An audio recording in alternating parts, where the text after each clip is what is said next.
Hey, gang, you're in the darkened room. Yeah, that's right. And we have merch now. Check it out. Link is in the description. We have t-shirts. We have hoodies. Yeah, put us on your body. Damn straight. And also hit the like button.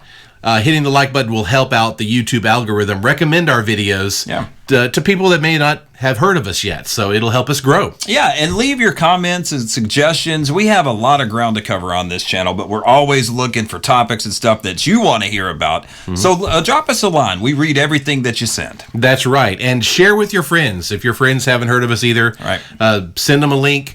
And, of course, subscribe if you haven't subscribed. That way you can know when we release new videos. Exactly. Yeah, social media links are down in the description as well. We're all over Instagram and Twitter. We also are going to start doing live streams on Instagram, so you can be notified as to when we do those. Awesome. All right, so let's press play.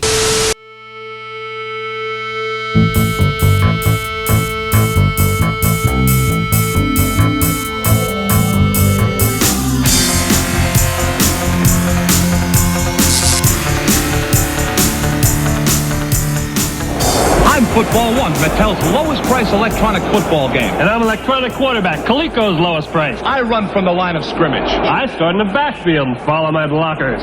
Blockers? I don't have any blockers. I got 7 men on defense. 7? I've only got 5. I can even pass. I can't pass. My receiver runs short, long, any pattern. Pattern? I don't even have a receiver. Or I can score a safety. Safety? Coleco's Electronic Quaterback, a lot more football for the money. Hello, and welcome to the darkened room of vintage toys. I'm Darren. I'm Chris. And today we're going to go back in time. This is one of those nice little off-topic deals to a land far, far away when underneath the Christmas tree, a little 9-year-old boy couldn't wait to open his present because I already knew what it was because I already sneaked and peeked and knew. But my mom bought me this right here, which is really cool. This is the box that came in. Yeah. Electronic football. Now check this out. I've got the original box that it came in, and this was, I think, purchased at Service Merchandise. And like I said, I'm a nerd. I keep like vintage things. Yeah. But we're going to demonstrate how electronic football works. And this was like a big deal back in the day. Yeah. I mean, all my friends had these things. My cousin had it, and I played his. I'm like, I got to have that. Yeah. And I bet you I spent easily 1,000 hours playing this thing. Yeah. And I never owned it, but I did play like a friend's version of it for a little while. So I didn't get a lot of experience on it. Yeah. People would bring them to school. And the teachers were, you can't be playing that in class, you know. Right. Put that away. Yeah. You'd hear the little doodle-doo-doo-doo-doo. Yep. So we're going to demonstrate, believe it or not, this little guy right here, which was my original one, still works. Look at that. Yeah. So we're going to have a little fun, and I'm going to show kind of what it was capable of. It's so primitive. Oh, yeah. But it was still a great game. And in fact, it was so popular back then, the original electronic football was put out by Mattel, which is known for, vintage and classic toys. Yep. Hold that up right there. I think this is pretty cool. I bought this, of all places, I don't know if you can see it right there, Tower Records in Nashville. We'll stick her right there. Yeah. And I never even opened it. I just kept it because I thought it was cool. That was like the Mach 2 version of their electronic football game. That's why it's called Classic Football 2. Right. The original came out like in 1977. This Coleco version that we're going to demonstrate came out in 1978. Now, we talked about, like, we've had these off-topic things, and we usually, drink off-brand cola or what was the other thing we did? Cereal tasting. Cereal, yeah. And I thought about, like, playing a game against you in this, but I would crush you because, like I said, my experience on this is just ridiculous how much I played it. Yeah. I played it so much that I haven't played it that much in the last, several years, but I can turn this right on and still be a master on it. Yeah. I mean, it's like riding a bike or swimming. Yeah. I just did it so much. So we're going to demonstrate that and just show you, the back of it right here. It had, just a 9-volt battery. Still works after all these years, which is crazy. Yeah. And what was funny is I actually, a few years ago, you get nostalgic as you get older. Yeah. I actually went online and ordered a few more of them just to have them as backups. Yeah. And so I've got 3 or 4 at home. That's my original, which works better than the ones I ordered off eBay, to be honest. Oh, wow, yeah. And back then, when I ordered it, it was like $25 to $30 for a user. Now they're like $50 to $100. Wow. Yeah. And if you find one with the box, it's worth even more because Yeah. collectors like that. So Very nice. But I'm never going to sell mine. Yeah. Yeah. This is something you owned as a kid. You don't want to ever get rid of this. Exactly. Yeah. All right. And before we demonstrate it, I was going to talk a little bit about the history of this, which is pretty cool. And you found that it has its own Wikipedia page. It does indeed. Yeah. I'll read a little bit from that. Yeah. Electronic Quaterback is a handheld electronic game made by Coleco in 1978. Coleco right here. Yep. Yeah, it differentiated itself from other similar handheld electronic football games of the era, notably Mattel, by having 2 blockers and giving the quarterback the ability to pass. Yeah. So we'll demonstrate that here in a few minutes. Yeah. It'll be fun. All right. And Sears sold their own, like, it's the same. It's the same game, but they had their own brand name. Yeah, exactly the same parts, does the same things, Yeah. just a different color scheme, and it had their name on Exactly right. Yeah. Yeah, So, so- there you go. it. All right, so you ready to demonstrate this thing? Yeah, okay, let's do it. All right, so Darren is actually going to demonstrate how you play the game. Yeah. Yeah, I'm going to hold up my cell phone, record the screen for you so you can kind of see what's going on. Yeah. All right, I'm going to hit record there. All right, so the first thing, you got to turn the game on, and it has 2 different, are you here with me? Yeah, we're here. Okay, so when you turn it on like this right here, you've got 2 skill levels. You can play 1 or 2. So I'll demonstrate it on skill level 1. Okay. This is set up, what it was talking about. There's 2 blockers. See, this is you, the little flashing guy. Right. These are the defensive guys who are not as bright as you are, in more ways than one. Yeah, And yeah. and then you got the 2 little blockers. Now, if you want to pass, when you put this down, watch what happens. All right. Right there. See how those It are shifts together? position, yeah. This guy right here now becomes your receiver. He's not a blocker. He's a receiver. Yeah, So okay. the first thing I'm going to do is I'm just going to demonstrate, just goofing off here, a run and play. So here we go. right. So you got to wait. You got your little blockers here. So woo, look at him go. Yay. Look at this. And see, what you want to do is get up here. See, now they can't get you. Yeah. And he finally got Oh, it. he tackled you. Yeah. So this is how, and I want to go till we get a touchdown here. Whoa. Okay. It won't take long with me. Let me just tell you that right now. Look at him go. It looks like O.J. Simpson in his prime. All right, be careful. Yep. All right, here we go. Let's see here. He's about to get me. All right. I'm at the 16-yard line, so it won't be long. I'll be scoring a touchdown. And once I get this touchdown, what I'll do is I'll show you how to pass. All right.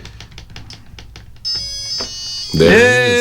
Yay! He scored. Yeah, very cool. All right, so now I'm going to turn it off and I'm going to turn it back on, and I'm All going right. to demonstrate how you pass. All right. All right, so what happens here, and I learned this over the years, when you move this guy right here, there we go. See, now you hit this KP means kick and pass. Okay, yeah. So that's how you pass the ball. All right. So here we go. So that guy's in my way. All right, now watch this. Did you see how I threw it to him? Yeah. There we go. So that's how you do that.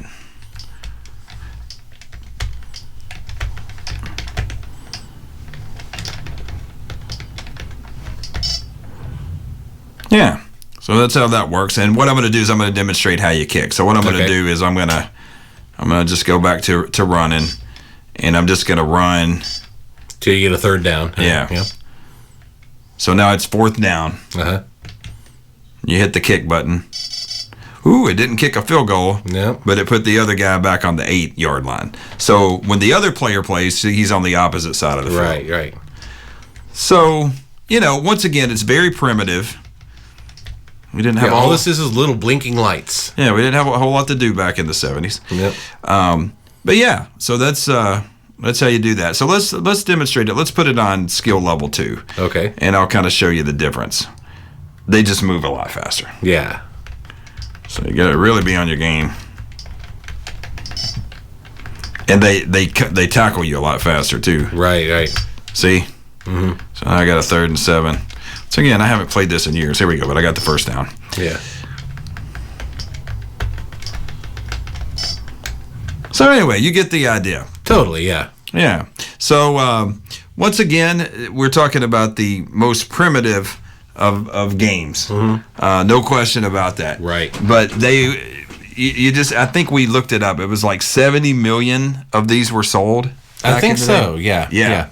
So it was all the rage back in the late 70s and early 80s. Now, do you remember the vibrating electronic football games? What a waste of time those were terrible. Yeah, I had one. Yeah. And that thing, man, it just, you couldn't make any sense out of it. No. They just, They just randomly floated around. Yeah, it's like, it was stupid. So when this came out, it was like, at least there was something to it, an end game, you know? Yeah. So, It actually took a little skill. Exactly. A little hand-eye coordination. Yeah, so we thought this would be fun, just as something different.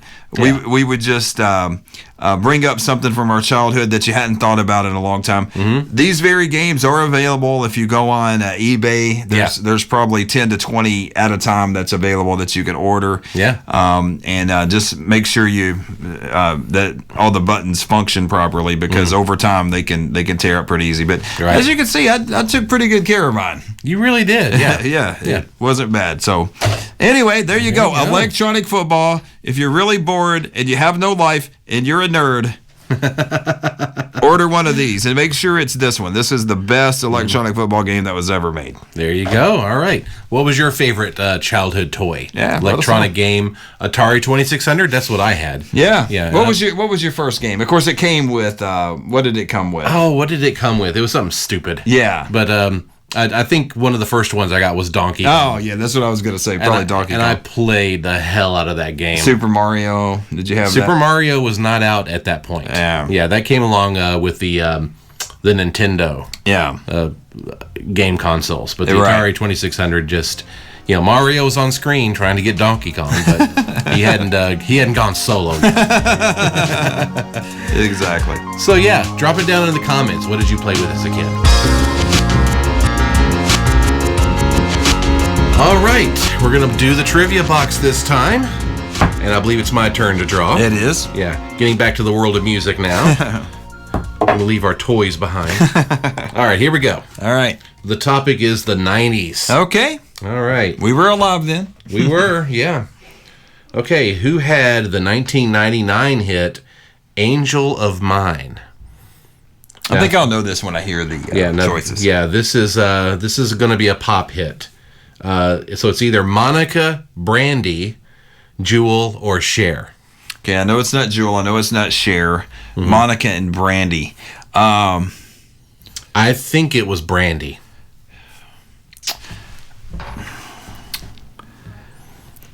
Sure, we'll go with that. We'll go with that. Yeah.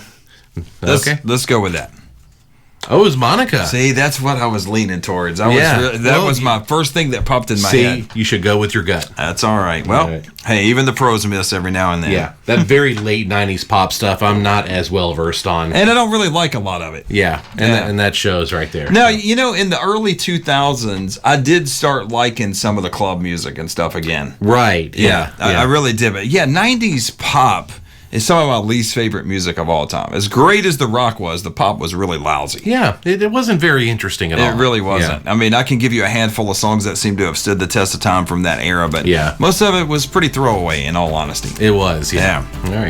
All right, well, I guess that does it for this episode. So we'll be back with another one soon, so take care. Take care.